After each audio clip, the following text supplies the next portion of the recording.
Romanos capítulo 12, do versículo 9 ao versículo 21. Semana passada nós falamos sobre o convite à vida, quando Jesus diz a Lázaro, venha para fora, lá em João capítulo 11. Hoje vamos ver um convite à paz. Romanos 12, a partir do versículo 9, diz: o amor seja sem hipocrisia, odeiem o mal e apeguem-se ao bem. Amem uns aos outros com amor fraternal. Quanto à honra, deem sempre preferência aos outros. Quanto ao zelo, não sejam preguiçosos. Sejam fervorosos de espírito, servindo o Senhor. Alegrem-se na esperança, sejam pacientes na tribulação e perseverem na oração. Ajudem a suprir as necessidades dos santos. Pratiquem a hospitalidade. Abençoem aqueles que perseguem vocês. Abençoem e não amaldiçoem. Alegrem-se com os que se alegram e chorem com os que choram. Tenham o mesmo modo de pensar de uns para com os outros. Em vez de serem orgulhosos, sejam solidários com os humildes. Não sejam sábios aos seus próprios olhos. Não paguem a ninguém mal por mal. Procurem fazer o bem diante de todos. Se possível, no que depender de vocês, vivam em paz com todas as pessoas. Meus amados, não façam justiça com as próprias mãos, mas deem lugar à ira de Deus, pois está escrito: a mim pertence a vingança, eu é que retribuirei, diz o Senhor. Façam o contrário. Se o seu inimigo tiver fome, dê-lhe de comer. Se tiver sede, dê-lhe de beber. Porque fazendo isto, você amontoará brasas vivas sobre a cabeça dele. Não se deixem vencer pelo mal, mas vença o mal com o bem. Meus queridos irmãos, ler essa passagem nos faz assim querer verticalizar o texto. Você que é concurseiro sabe do que eu estou falando, né? Você verticaliza o edital para entender lá parte por parte de melhor maneira. Eu verticalizei esses versículos. Eu queria que você prestasse atenção nas sentenças que nós lemos, que às vezes com as vírgulas, com o acúmulo ali em mais de um versículo. Olha o chamado do que Paulo está nos chamando. Amar sem hipocrisia, odiar o mal, apegar ao bem, amar fraternalmente, dar preferência aos outros, não ter preguiça com o zelo, ser fervoroso para servir, alegria na esperança, paciência na tribulação, perseverança na oração, ajudar a suprir as necessidades dos outros, praticar a hospitalidade, abençoar quem nos persegue, não amaldiçoar, alegrar com os que se alegram, chorar com os que choram, ter o mesmo modo de pensar uns para com os outros, substituir o orgulho pela solidariedade, não ser sábio aos próprios olhos, não pagar ninguém mal por mal, procurar fazer o bem diante de todos, no que depender de nós, viver em paz com todos, não fazer justiça com as próprias mãos, dar lugar à ira de Deus. Vou explicar sobre isso. Dar de comer ao inimigo se ele tiver fome, dar de beber ao inimigo se ele tiver sede, não se deixar vencer pelo mal,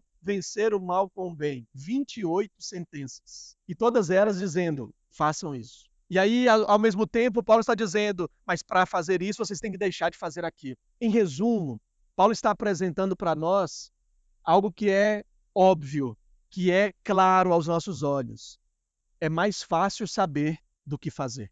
Na verdade, o tema da mensagem também poderia ser saber versus fazer. Há um hiato, meus irmãos, há uma distância enorme entre aquilo que a gente sabe e aquilo que a gente realmente faz. Por isso, eu já disse isso aqui em outros momentos, Paulo é didático, assim como nas suas cartas, aqui em Romanos não é diferente, em dizer e mostrar que tudo aquilo que era ortodoxia ou doutrinas, capítulo 1 ao capítulo 11, precisa ser experiencial, precisa ser vivencial do capítulo 12 ao capítulo 16.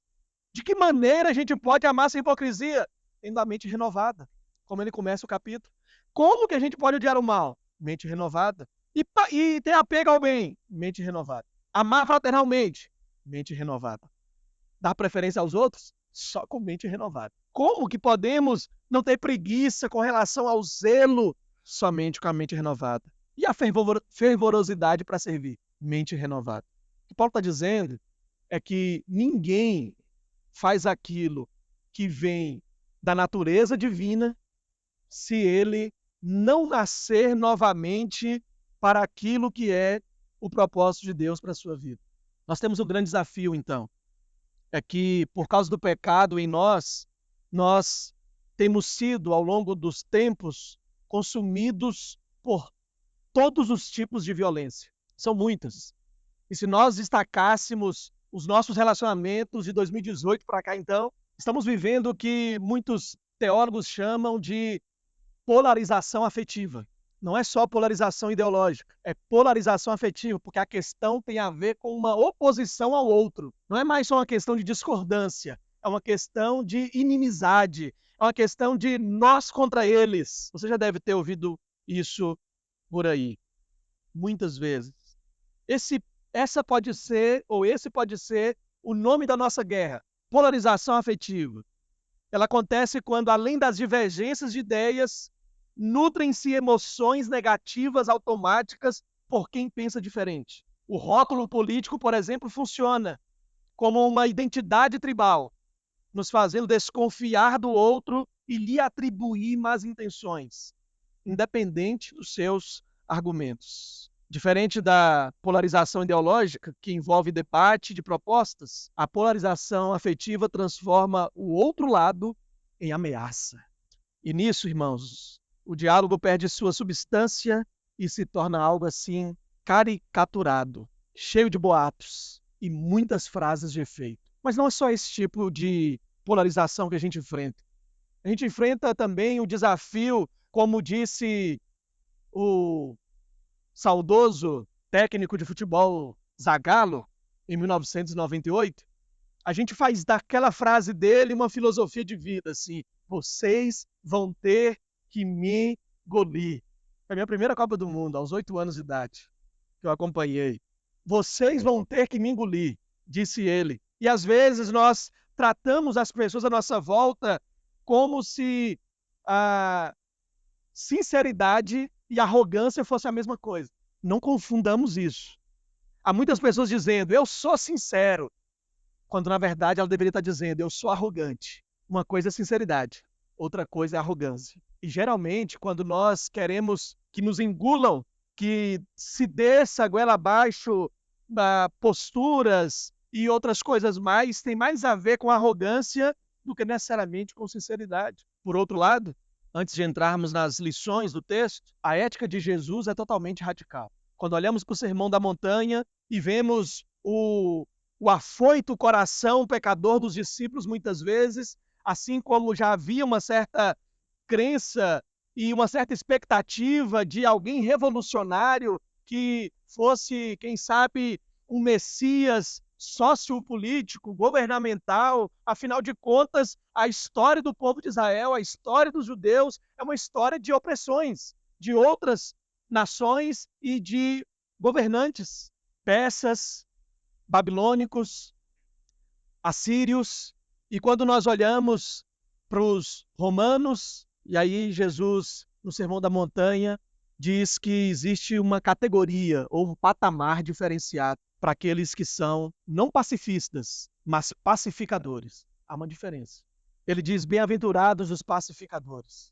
Bem-aventurados aqueles que promovem, aqueles que, como Paulo diz aqui, que no que depender deles, promovem a paz. Nós temos um grande desafio, o desafio de abraçarmos a ética radical de Jesus, que é contracultural, é contra a nossa natureza pecaminosa e nos faz não só olhar para a distância entre saber e fazer, mas nos faz ser praticantes da palavra e promotores da ética de Jesus, da proposta de Jesus, da proposta da Bíblia para nós. Nós precisamos partir do pressuposto de que é por meio da Bíblia que nós lemos tudo que está à nossa volta. E não lemos a Bíblia por meio do que está à nossa volta.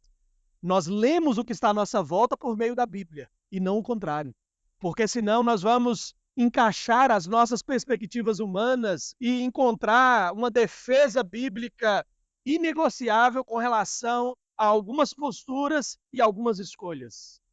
E até com relação a algumas interpretações no nosso cenário humano, social. Paulo está desafiando os irmãos de quem ele tinha um grande interesse de formar uma parceria missionária para alcançar lugares que ele ainda não tinha alcançado. Irmãos que Paulo nem sequer tinha estado presente ainda, os irmãos de Roma. Ele não esteve com eles, queria estar com eles, mas está dizendo para eles, meus irmãos, viver essas 28 sentenças que eu verticalizei somente com a ajuda do Senhor. Somente estando nós totalmente comprometidos a vivermos segundo a palavra de Deus e segundo a vontade de Deus para as nossas vidas. Em primeiro lugar, então, irmãos, nós precisamos ser transformados pelo amor de Deus para manifestarmos o amor de Deus. Perceba que o capítulo 12 de Romanos, que abre essa ala do praticar aquilo que se sabe, de viver aquilo que já se conhece, que é a ideia de Paulo aqui, a partir desse capítulo, traz para nós a ideia de que se nós nos relacionamos de forma adequada com Deus, nós nos relacionamos de maneira adequada conosco mesmo. E nos relacionando de maneira adequada conosco, nos relacionamos de maneira adequada com os irmãos. E também nos relacionamos de maneira adequada com os inimigos. Sim, eles também estão no pacote. Precisamos ser transformados pelo amor de Deus. Não há ninguém que tenha um encontro verdadeiro com Cristo que não seja transformado por Cristo. 2 Coríntios 5,17 diz que se alguém está em Cristo, nova criatura é. As coisas velhas se passaram, eis que tudo se fez novo. A canção que cantamos sobre uma poesia do encontro de Jesus com os discípulos no caminho de Emaús mudou a perspectiva deles. Se você ler o texto depois lá no Evangelho de Marcos, você vai ver eles andando, chutando pedras, tristes, voltando para casa, caminhando cerca de 11 quilômetros entre esse caminho e Jerusalém. E Jesus aparece no meio deles, e quando Jesus é reconhecido por eles, a Bíblia diz que acontece 3 coisas, que são coisas que transformaram eles. Olhos se abriram, corações foram incendiados e os pés foram acelerados, porque eles voltaram correndo para contar para os outros. Aqueles que iam tristes agora estão motivados a falarem que Jesus ressuscitou. Transformação. O que Paulo está mostrando para nós, ao enfatizar por 3 vezes consecutivas sobre amar sem hipocrisia, odiar o mal, apegar-se ao bem, amar uns aos outros com amor fraternal, ele está dizendo de alguma maneira, vocês precisam ser transformados, porque transformados vocês manifestarão a própria natureza de Deus. Acho incrível quando, principalmente em Atos dos Apóstolos, em muitos momentos, em especial no capítulo 4, quando Pedro e João haviam sido usados para curar aquele paralítico que ficava na porta, chamada Formosa do templo, e mais adiante eles testemunhando de Cristo, quando foram interpelados, e as pessoas, no versículo 11 do capítulo 4 de Atos, viraram e disseram, mas não são esses homens comuns, usados de maneira extraordinária por Deus? Pessoas comuns. E o que Tiago, o irmão de Jesus, escreveu sobre o profeta Elias? Ele disse, Elias era homem sujeito às mesmas tentações que nós. Meus irmãos, olhar para todo este enredo, todo este cenário de violências que nós fazemos parte, com as nossas palavras também, com as nossas atitudes, com as nossas reações, e ouvirmos o chamado de Deus para a paz, é um chamado para que nós tenhamos reencontros transformadores com Cristo. Martim Lutero dizia que o batismo não deveria ser encarado pelos crentes apenas como um rito, mas deveria ser uma roupa que se veste todos os dias. Como assim? O que ele queria dizer era o seguinte, todo dia precisamos morrer, ser sepultado e ressuscitar. Morrer, ser sepultado e ressuscitar. Esse é o significado do batismo. Morte, sepultamento e ressurreição. Não é apenas um dia, é todos os dias. nós precisamos de transformação.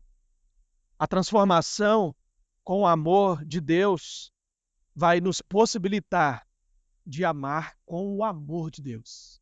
Sermos transformados com o amor de Deus nos ajuda a amar com o amor de Deus. Como é desafiador em nossas relações e tendo em vista essa polarização afetiva, esse desafio que temos nos nossos relacionamentos, nós nos achegarmos a Deus, sermos transformados por Deus e refletirmos o amor de Deus em nossos relacionamentos.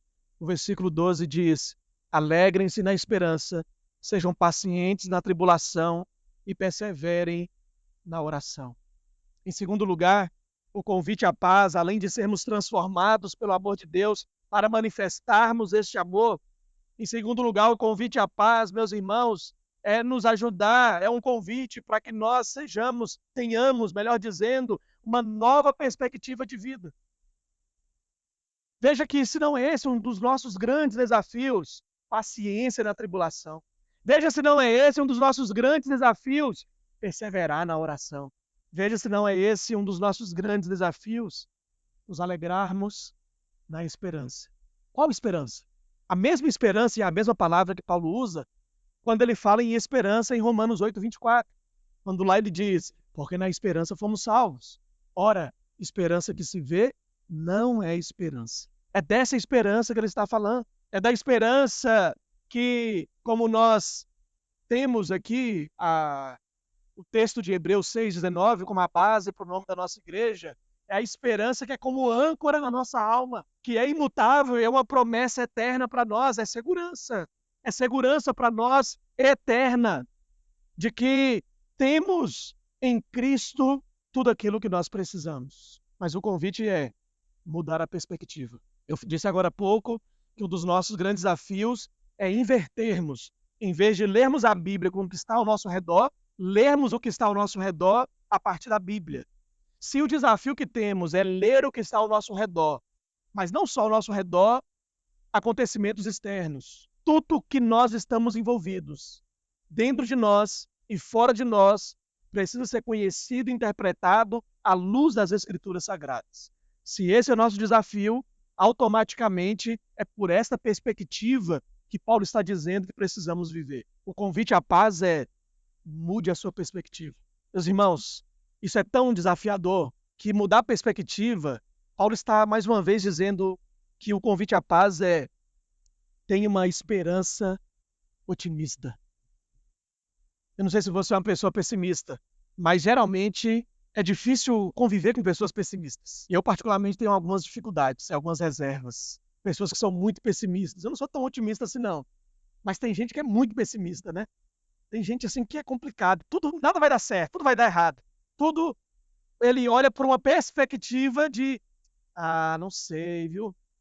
E o que dizer, então, quando nós somos desafiados a fazer alguma coisa como igreja, que a gente ouve assim, pastor Adelso, aquilo, já tentamos uma vez isso, não deu certo. Isso desanima, né? Paulo está dizendo para os irmãos, o convite à paz é transformação pelo amor, mas também mudar a perspectiva de vida. Nós agora olhamos, nós agora vemos as coisas e reagimos a elas por uma outra perspectiva. A perspectiva da paz de Deus, a perspectiva da palavra de Deus. E nessa perspectiva, nos alegramos na esperança. Nessa perspectiva, somos pacientes na tribulação. Nessa perspectiva, nós perseveramos na oração. Um destaque aqui para paciência na tribulação, porque a ideia aqui da palavra no original de paciência não é necessariamente aguardar com uma expectativa boa. A ideia aqui é de internação, de viver aquele momento, de ser paciente, de estar internado, de passar por aquela situação e justamente se lembrar disso. Passa. Tiago, capítulo 1, versos 3 e 4 diz que devemos ter, por motivo de muita alegria, o passardes por muitas provações. Paulo, escrevendo aos Romanos, no capítulo 3, a partir do versículo, capítulo 5, a partir do versículo de número 3, ele diz: também nos gloriamos nas tribulações. Ele já tinha dito, a partir do versículo 1, que A grande alegria era a justificação pela fé em Cristo que trouxe paz com Deus. Mas no verso 3 ele diz, opa, tem mais uma coisa que a gente se alegra. Tem mais uma coisa que a gente comemora. Sabe o que é? Tribulações. Nos gloriamos nas tribulações, porque elas produzem experiência. A experiência produz perseverança. A perseverança produz paciência. E a paciência produz esperança. E a esperança não nos deixa confundidos, porque foi derramada ou outorgada em nossos corações pelo Espírito Santo de Deus. Romanos 5, de 3 a 5. Paciência na tribulação. Paciência na tribulação. É olhar para a tribulação com outra perspectiva. É ter agora uma nova perspectiva. Porque nós somos os agentes da paz. Nós experimentamos o amor de Deus, manifestamos esse amor e isso transformou a nossa perspectiva. Porque a gente vê tudo que está à nossa volta. Porque a nossa perspectiva agora é sempre uma perspectiva escatológica. Ou seja, não escapista, mas futurista. É isso que Paulo disse em 2 Coríntios, capítulo 4, versículo 17 e 18. Porque a nossa leve e momentânea tribulação produz um peso de glória sobremodo excelente para nós. Verso 18. Por isso, irmãos, não olhem para aquilo que se pode ver, porque isso é passageiro. Olhem, fitem os olhos naquilo que não se pode ver, porque isso é eterno. O que não se pode ver, que Paulo está dizendo, não é o carro que a gente está pedindo, ainda não chegou. O que não se pode ver, que Paulo está dizendo, não é um sonho pessoal que ainda não aconteceu. O que não se pode ver é o lugar onde nada disso mais importa. Nada disso mais vai nos trazer bad. Sabia que tem alguns estudos teológicos sobre bad dominical? Como é que é o seu domingo? Quando você acorda assim e você para... Geralmente a nossa cabeça tende a falar o seguinte, já estou cansado porque amanhã é segunda. Não é verdade? Meu Deus, o domingo já está acabando, já tomei café, está chegando a hora do almoço, vou para casa dos avós, vou para casa dos pais, tem ensaio na igreja, tem o culto, tem escola bíblica, tem isso, tem aquilo, e a nossa cabeça não fica sobre a contemplação do dia do Senhor. A nossa cabeça está tanto quanto de segunda a sexta com relação a tarefas. E a gente não aproveita, não descansa. Nós precisamos mudar a perspectiva. A perspectiva com que nós olhamos para o trabalho, a perspectiva com que nós olhamos para a família, a perspectiva com que nós olhamos para a igreja, a perspectiva com que nós olhamos para tudo que está à nossa volta. Esse é o convite, meus irmãos. Esse é o desafio. Assim como em Filipenses nos desafia a tratar o outro como superior a nós, em Filipenses capítulo 2. E fazermos dos interesses dos outros os nossos. Isso é transformação pelo amor. É mudança de perspectiva. Capítulo 12, versículo 13. Ajudem a suprir as necessidades dos santos.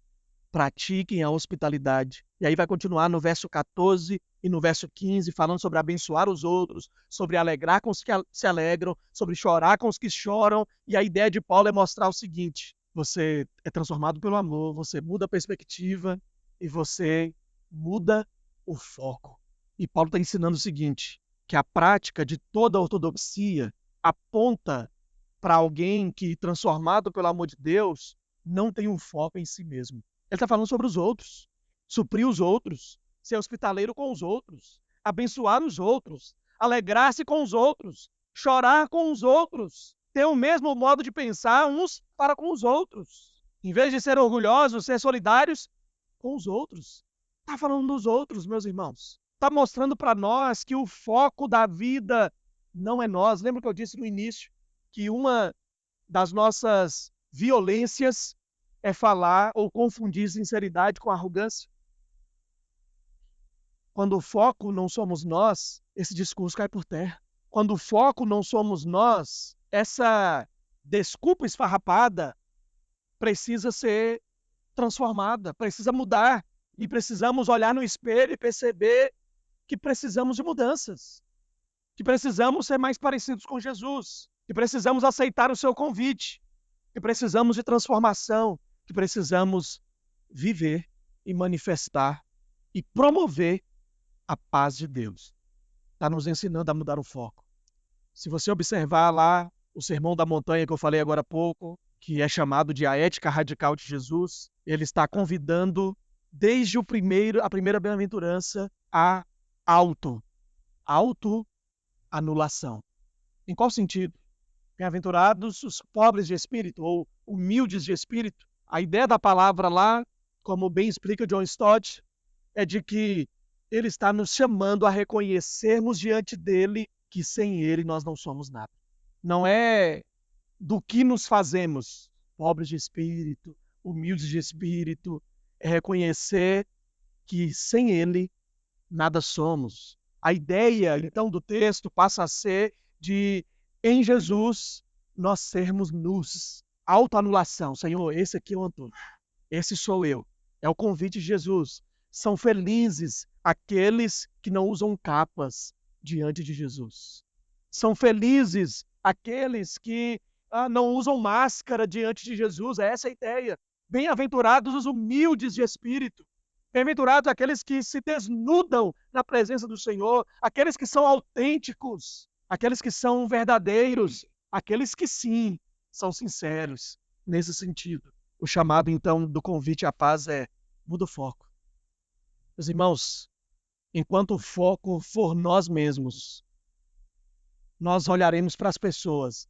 O ponto anterior foi mudança de perspectiva. Nós olhamos para os outros como aqueles que precisam fazer algo por nós. Enquanto o foco formos nós mesmos, nós nunca estaremos com a bacia e a toalha. Nós sempre estaremos com a prancheta. Nós sempre vamos estar avaliando.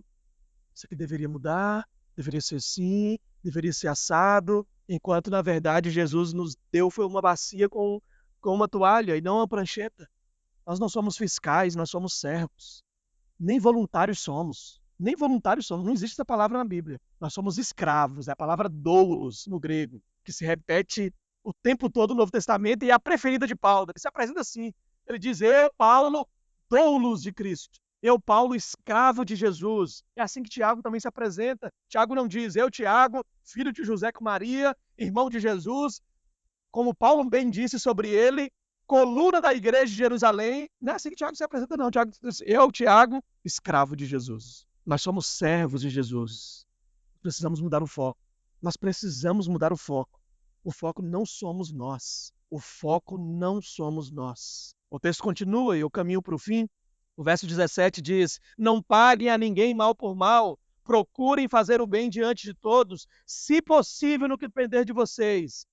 Vivam em paz com as pessoas. Meus amados, não façam justiça às próprias mãos, mas deem lugar à ira de Deus. Aqui é interessante porque é como se Paulo estivesse dizendo: olha, arruma um depósito aí na sua vida e coloca uma placa nesse depósito dizendo: ira de Deus. O que ele quer dizer com isso? Ele quer dizer que todas as coisas que nos incomodam, todas as injustiças à nossa volta, tudo aquilo que está longe da nossa alçada, mas que é repugnante, que é contrário à palavra de Deus, que geram sentimentos em nós, ele está dizendo: coloca isso num depósito chamado ira de Deus.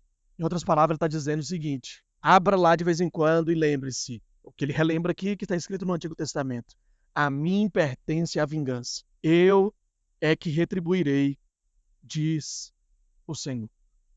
Essa é a ideia. Dar lugar significa arruma um espaço aí na sua vida para que esses sentimentos, essas coisas possam estar onde devem estar, no lugar onde pertence ao que diz a palavra, a retribuição de Deus, a justiça de Deus, ou a própria palavra em si, vingança do Senhor. E aí então o verso 20 diz: faça o contrário disso. Se o seu inimigo tiver fome, dê de comer.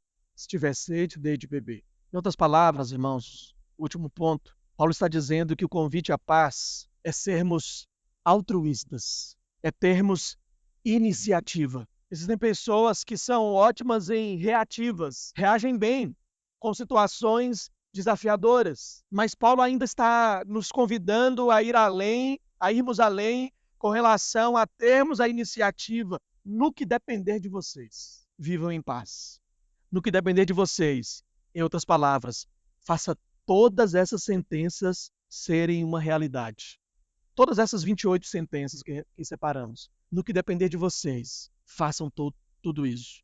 No que depender de vocês, vivam em paz. Não pague a ninguém mal por mal. Lembre-se do que disse o filósofo mexicano: a vingança nunca é plena. Mata a alma e a envenena. Bye, seu Madruga. Mas é verdade. A vingança nunca é plena. Mata a alma e a envenena.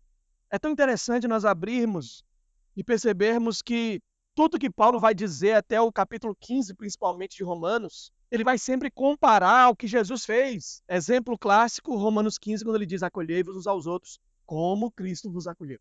E ele está sempre apontando para isso: façam tal coisa, como Cristo fez.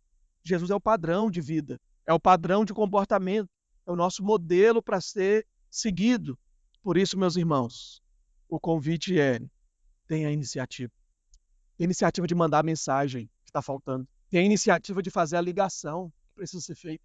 Tem a iniciativa de marcar o café que precisa ser marcado. Tem a iniciativa de procurar quem precisa ser procurado. Tem iniciativa sem justificativas, tá? Sem justificativas do porquê sumiu, do porquê fez isso, do porquê fez aquilo. Apenas faça. No que depender de você. O que está dependendo de você ainda não foi feito. Isso aqui envolve muitas coisas, irmãos. Lembra que está falando de 4 relacionamentos aqui? Com Deus, comigo mesmo, com os irmãos e com os inimigos. O capítulo 12 inteiro é sobre isso. Ele está dizendo: no que depender de vocês. No que depender de vocês, consagre o vosso corpo ao Senhor, sua vida como um culto racional. No que depender de você, seja transformado. No que depender de você, viva com os irmãos como um corpo e usando os dons a serviço dos outros, como diz aí do verso 3 ao verso de número 8. No que depender de vocês, tenham um bom relacionamento uns com os outros, vivam em paz. No que depender de vocês, constranjam seus inimigos. Porque a perspectiva de vocês foi mudada. E agora vocês não dão aquilo que as pessoas, ou melhor, nós não damos aquilo que achamos que é o que as pessoas merecem. Porque não foi assim que Jesus nos tratou. Jesus não nos deu o que merecíamos. Jesus nos deu o que precisávamos. Se ele nos desse o que merecíamos, não teríamos história e nem canção de redenção como cantamos para fazer. Em outras palavras, irmãos, essa é uma daquelas passagens que não dá um nó na garganta, porque tem muita problemática teológica para resolver com relação a matanças e outras coisas mais, que são textos difíceis. Aqui o nó na garganta é porque são sentenças difíceis de viver e de serem praticadas. É difícil praticar a hospitalidade. É difícil alegrar com os que se alegram, porque somos invejosos. É difícil chorar com os que choram, porque somos ensimesmados e egoístas. É difícil termos o mesmo modo de pensar uns para com os outros. Não é o mesmo modo de pensar uns com os outros. É o mesmo modo de pensar uns para com os outros. Temos dificuldade, porque somos pouco relacionais. Temos dificuldade de dar nó na garganta, procurar fazer o bem diante de todos. Não pagar ninguém mal por mal. É difícil dar de comer ao inimigo se ele tiver fome. É difícil dar de beber a ele se ele tiver sede. É difícil vencer o mal com o bem. Todas as virtudes aqui recomendadas por Paulo não são frutos particular de um esforço humano. Isso nem sequer é possível. É o resultado da obra da graça de Deus na vida do ser humano.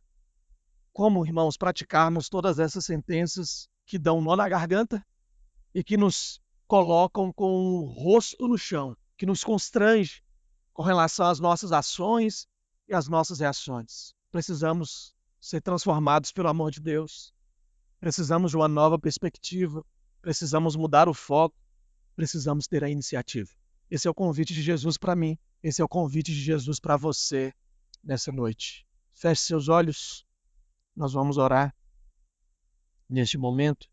Não se deixem vencer pelo mal. Não seja enredado pela cultura do nós contra eles. Não seja violento com as suas palavras, com as suas ações e reações. Muitas vezes precisamos ser firmes. nos posicionarmos, mas não confundamos sinceridade, autenticidade com arrogância, com orgulho, com prepotência. Nós vamos orar neste momento e eu quero convidar você aí no seu lugar a falar com o Senhor. Você precisa ser transformado pelo amor de Deus para viver esse convite à paz. Você precisa mudar o foco para viver esse convite à paz, para atender e responder a este convite. Você precisa mudar a perspectiva. O pessimismo está te sufocando e isso tem sufocado a sua fé, isso tem sufocado a esperança no seu coração da vida eterna com Cristo Jesus. Ou talvez, queridos, seja a falta de iniciativa, uma morosidade muito grande, uma procrastinação muito grande para responder e obedecer ao Senhor, que tem falado ao seu coração acerca de iniciativas e terminativas. Esse é o convite dele a nós. No que depender de vocês, vivam em paz com todos. Senhor, nosso Deus e nosso Pai, nós mais uma vez falamos em oração com o Senhor, temos ouvido a Tua voz falar conosco, nos convidando para vivermos aquilo que nós já sabemos, para colocarmos em prática aquilo que já conhecemos, porque o Senhor tem falado conosco, o Senhor fala fácil e repete, mas o nosso coração é, por muitas vezes, duro, insensível, nos fingimos de surdos, mas, ó Deus, nós contamos com a sua misericórdia. Como lemos no início do culto, dura para sempre. Pedimos que a tua misericórdia nos alcance e nos transforme, que o seu amor nos transforme.